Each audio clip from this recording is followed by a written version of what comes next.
ये कहानी है जन्म से अंध एक राजा की। अंधे होते हुए भी राजा ने अपने राज्य को बड़ा सुखी रखा था। कारण था राजा की अच्छाई, राजा का परोपकारी स्वभाव।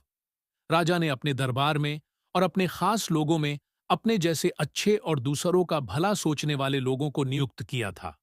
एक बार इस राजा के राज्य में एक तपस्वी आया। राजा ने उस तपस्वी का बहुत मान सम्मान किया, उसका बड़े अच्छे से स्वागत किया और उसकी बहुत सेवा भी की। तपस्वी राजा से खुश हुआ और जाते जाते राजा को काजल की एक छोटी डिब्बी देकर गया। उसे काजल के बारे में बताते हुए तपस्वी ने कहा कि है राजन, इस डिब्बी में तुम्हारी दोनों आंखों की रोशनी वापस ला सके इतना ही काजल है और सामर्थ्य भी।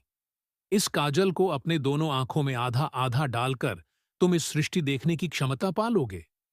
राजा उस काजल को पाकर बहुत खुश हुआ, लेकिन इस्तेमाल करते समय राजा को अपने उस मंत्री की याद आई जिसे उसकी आंख कमजोर हो जाने की वजह से सेवानिवृत्त होना पड़ा था। राजा बिना एक क्षण की भी देरी किए अपने कुछ आदमियों के साथ उस मंत्री के घर पहुंच गया। वह मंत्री बिल्कुल अंधा हो चुका था और एक कोने में बैठा हुआ था। राजा ने मंत्री को तपस्वी के बारे में और उसके द्वारा दिए गए काजल के बारे में बताया।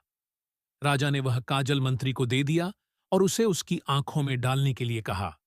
मंत्री ने आधा काजल अपनी एक आंख में डाला तो उसे उस आंख से बिल्कुल साफ साफ दिखने लगा।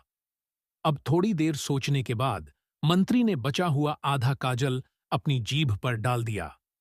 राजा के आदमियों ने जब राजा को इस बारे में बताया तो राजा मंत्री पर गुस्सा होते हुए बोला, तुमने यह क्या मूर्खता की? तुम जब दोनों आंखों की रोशनी पा सकते थे तो तुमने एक ही आंख की रोशनी पाकर आधा काजल बर्बाद क्यों कर दिया? मंत्री ने राजा को प्रणाम करते हुए कहा, महाराज, जब आप इतना निस्वार्थ होकर मेरे बारे में और प्रजा के बारे में इतना कुछ सोचते हैं तो क्या मेरा कोई कर्तव्य नहीं बनता? इस आधे काजल को अपनी जीभ पर रखकर मैंने पता कर लिया है कि यह किस वस्तु से बना है। अब मैं इसे बनाकर आपकी और ऐसे हजारों लोगों की आंखों की दृष्टि वापस ला सकता हूं। राजा अपने मंत्री की समझदारी और दूसरों का भला करने वाली सोच को जानकर बहुत खुश हुए।